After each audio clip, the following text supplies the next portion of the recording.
Dice your paneer and marinate them with some curd, besan and all little spices. ఇంకా vegetables ready చేసుకుందాం, tomato, capsicum and onion enough for now. And then marinate చేసుకున్నాం పన్నీర్ని pan fry చేశాను కాసేపు, కొంచెం అట్లా నెయ్యి smell వచ్చే వరకు అండ్ కొంచెం అటు ఇటు అయ్యే వరకు. తర్వాత కొత్తిమీర కూడా కొంచెం కట్ చేసి పక్కన పెట్టుకున్నాం.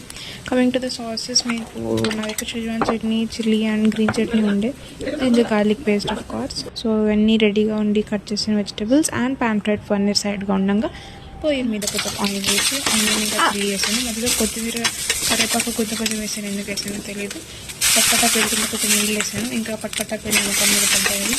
తర్వాత ఇంకా వెజిటేబుల్స్ వేసి కూల్ అయింది. తర్వాత నీళ్ళు వేసాను, కొంచెం జింజర్ గార్లిక్ పేస్ట్ లాస్ట్లో వేసాను, మర్చిపోయి ఉప్పు కూడా వేసినట్టున్నా. తర్వాత ఈ చట్నీలన్నీ వేసుకొని బాగా కలుపుకున్నాను. తర్వాత కొంచెం డ్రై ఉంటే అలా కొంచెం నీళ్ళు వేసుకున్నాను. గ్రేవీ వస్తుంది. చట్నీని మళ్ళీ రెండోసారి వేసా, సరిపోతుంది. ఇట్లా గ్రేవీగా ఉండి కొద్దిసేపు ఉడికాక ఆ పన్నీర్ తీసేసి చక్కగా కలుపుకున్నాను. Chilli paneer ready.